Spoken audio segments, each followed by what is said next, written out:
I spent $10,000 on a luxury cruise, dreaming of sunsets on the Mediterranean with my family. But when we reached the pier in Barcelona, my son turned to me with a smile and said, "I forgot to buy you a ticket. Enjoy your stay at home." The ship's horn thundered, and in that instant, I realized the betrayal had been planned from the very beginning. Before we continue, please subscribe to the channel and let us know in the comments what time it is where you are right now. Your support means everything, and it helps me share more stories like this one. My name is Edward Langston. I'm 67 years old, a retired naval architect. I've spent my life designing ships, charting courses, and building a stable life for my only son. I thought I knew the tides of family love. I thought loyalty was as solid as steel. That day at the port of Barcelona, I discovered how wrong I was.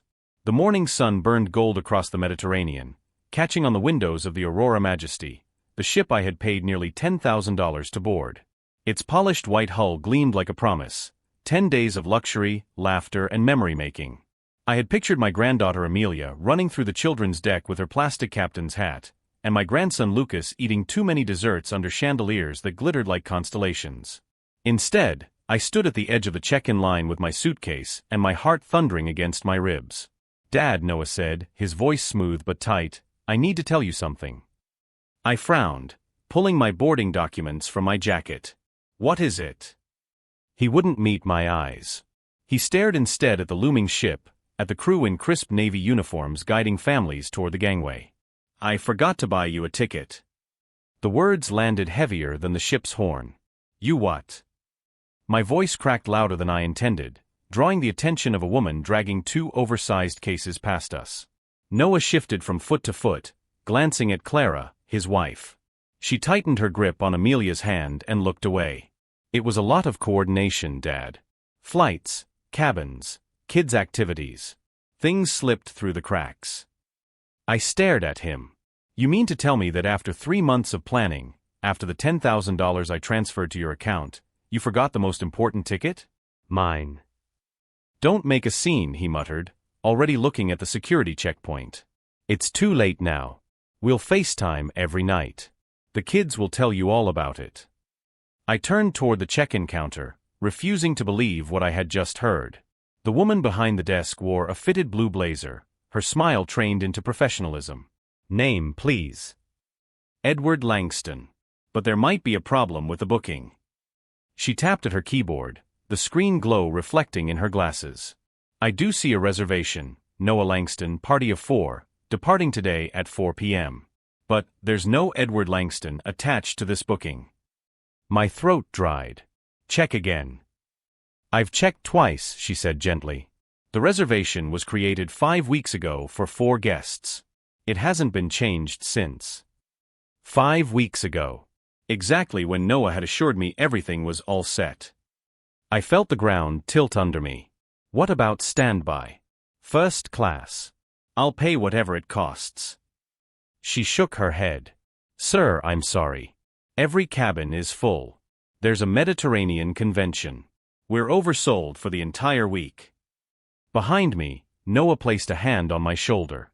The gesture was firm, almost restraining. "Dad, listen. Just go home. We'll manage. We'll call you from Marseille or Naples. It'll be fine." His tone was final, almost rehearsed. Not guilt. Not apology. Relief. Something inside me froze. I stepped back, letting a family of 5 pass me in line. Their children squealed at the sight of the ship, their laughter ringing like a cruel reminder of what I was losing. I clutched the handle of my suitcase, its weight suddenly unbearable. Noah guided his family toward the gate, his voice light as he spoke to Clara. "Let's not keep them waiting. Boarding's almost done." He didn't look back. I watched my only son disappear into the crowd, his children bouncing with excitement, his wife adjusting her sunglasses, as though I had already been erased from the picture. I don't remember walking away from the counter. I just remember the salt air stinging my eyes and the sight of the Majesty's balconies stacked like wedding cake tiers above me. Passengers leaned over railings, waving, snapping selfies. The ship's horn blared again, deep enough to rattle my ribs.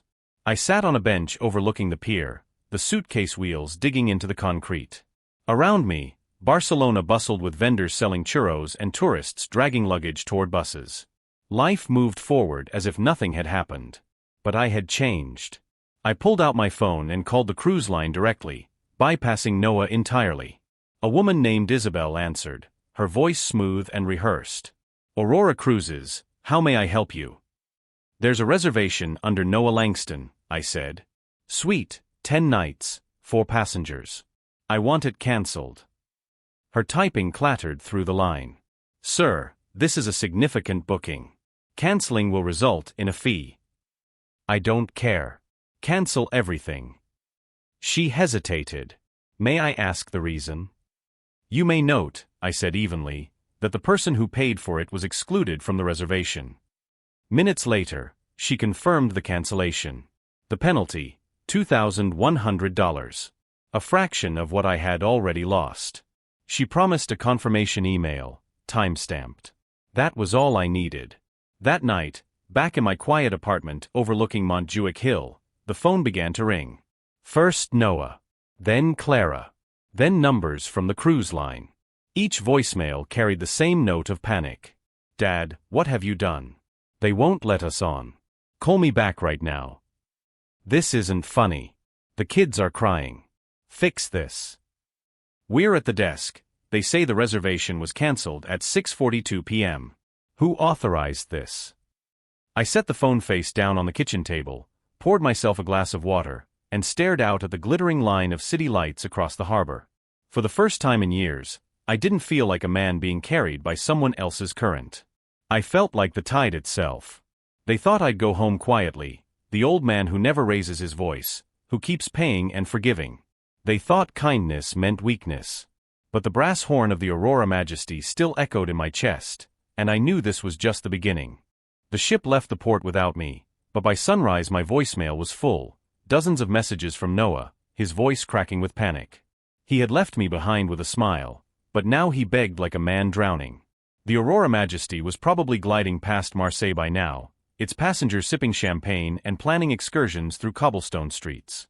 But in my apartment overlooking Montjuic Hill, I sat with my coffee steaming on the table and my phone buzzing non-stop. 37 missed calls. 20 voicemails. Texts flooding in, each one sharper, more desperate. Dad, what did you do? They won't let us board. The kids are crying. The hotel vouchers don't work. Call me back now.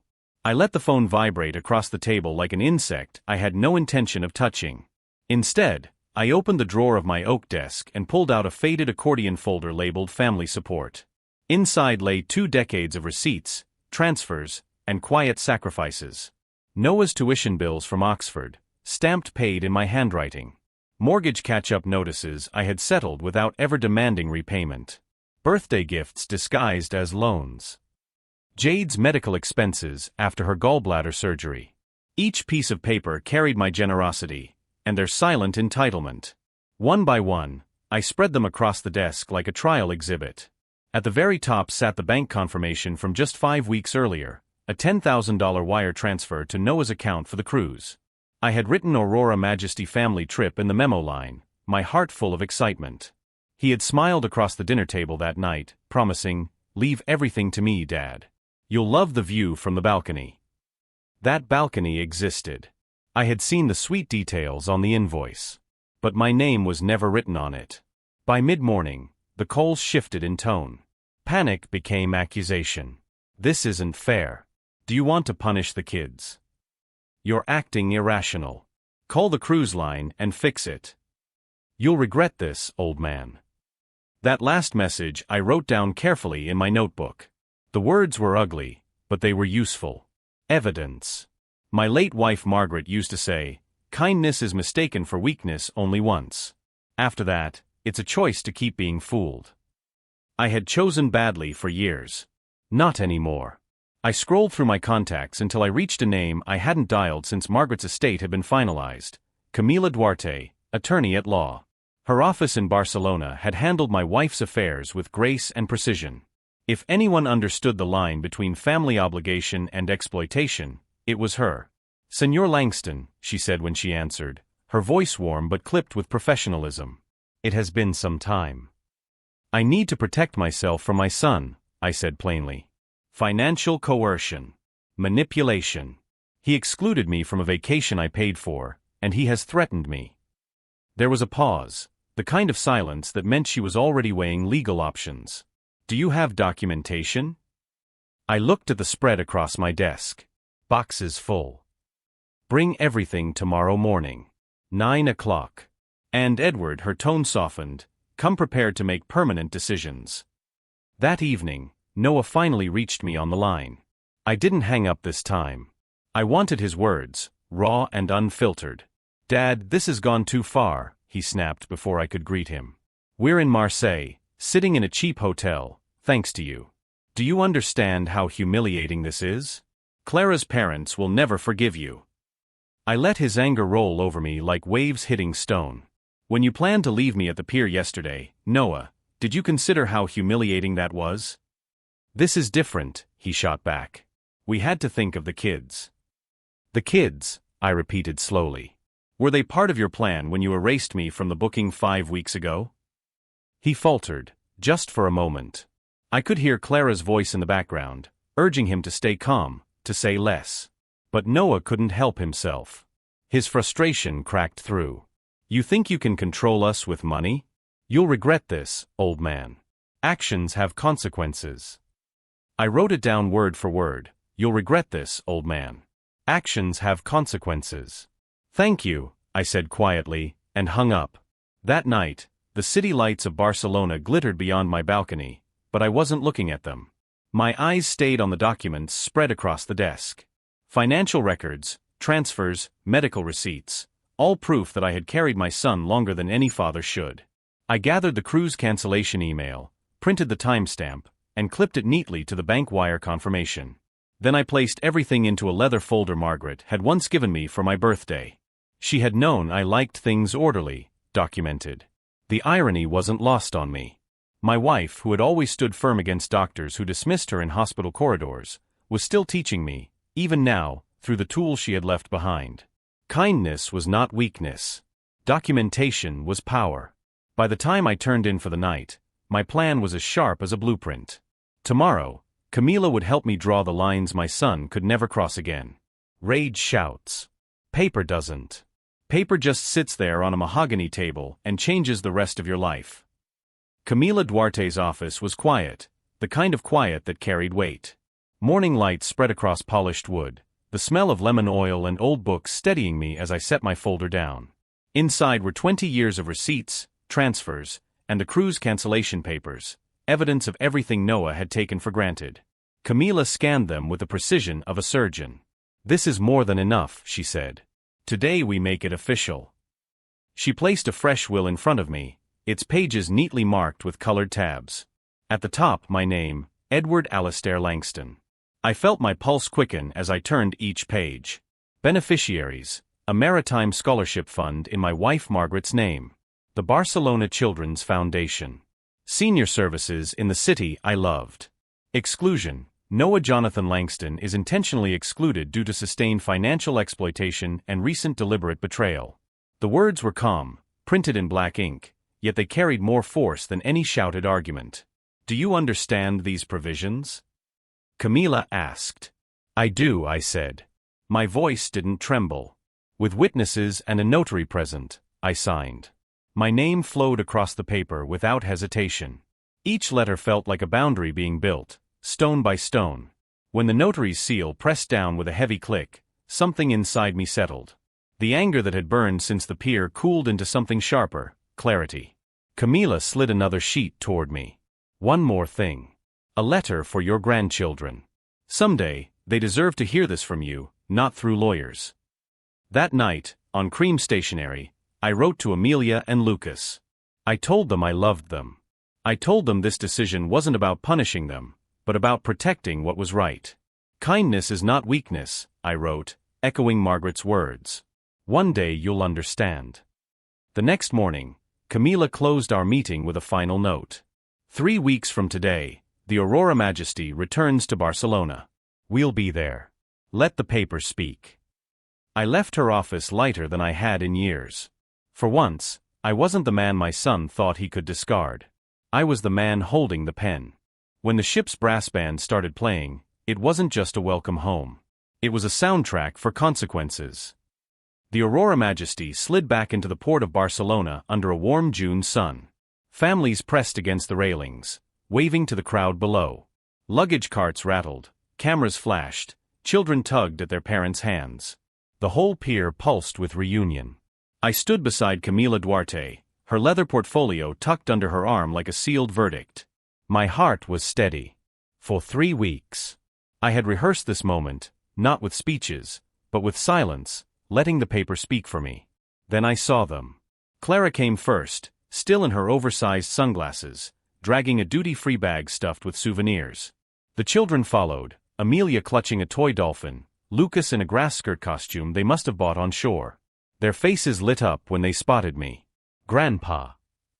Amelia shrieked, running forward, her little arms flinging around my waist. Lucas joined, nearly knocking me back with his enthusiasm. For a moment, my chest tightened with love. Innocence deserves none of this. I kissed the tops of their heads, then gently guided them back toward their parents. Noah appeared last.